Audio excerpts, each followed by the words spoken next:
اگر فجر کی آپ کی نماز قضا ہوتی ہے تو آپ کیسے اس کو قضا نماز کو ادا کریں گے؟ پہلا مسئلہ پہلے میں ایسا ہے کہ اگر آپ کی دونوں نمازیں چھوٹ گئی ہیں، جیسے کہ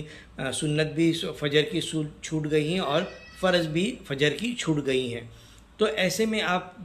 جو دوسرا مکروہ وقت لگتا ہے اگر اس کے پہلے آپ ادا کرتے ہیں، یا دوسرا مکروہ وقت جیسے کہ سورج جب نکلتا ہے وہ 20 منٹ کا مکروہ وقت تو ابھی چلا گیا، آپ کی تو قضا ہو گئی، تو اس کے بعد میں اگر آپ ادا کریں گے جو دوسرا دوپہر میں جو زوال کا وقت آتا ہے اس کے پہلے اگر آپ اس کو ادا کر رہیں گے تو آپ کو دونوں ادا کرنی پڑے گی، 2 رکعت سنت قضا بھی اور 2 رکعت فرض قضا بھی ادا کرنی پڑے گی۔ اگر اس کے بعد میں آپ فجر میں ظہر میں اگر آپ ملاتے ہیں اس نماز کو تو آپ کو صرف 2 رکعت فرض ہی ادا کرنی پڑیں گی، آپ کو 2 سنت ادا نہیں کرنا ہے۔ تو یہ شریعت کا مسئلہ تھا اس کے متعلق۔ دوسری مسئلہ یہ ہے کہ اگر آپ نے آخری وقت تو آپ نے 2 رکعت فرض پڑھ لی فجر کی اور سنتیں آپ کی رہ گئی، قضا ہو گئی تو کہ وقت کم تھا،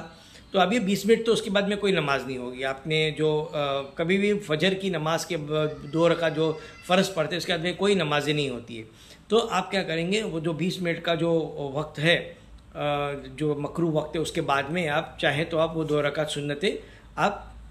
ادا کر سکتے ہیں قضا بول کے جو فجر کی ہے۔ اگر نہیں ہو سکا تو اگر دوسری مکروہ کا وقت ختم ہو گیا، مطلب زوال ختم ہو گیا، اس کے بعد میں اگر پھر آپ کو حکم نہیں کہ آپ اس کو 2 رکعت سنتوں کو قضا کریں، چھوڑ دیں پھر آپ اس کو۔ تو امید ہے کہ یہ مسئلہ آپ کو سمجھ میں آئے گا۔ الحمدللہ رب العالمین۔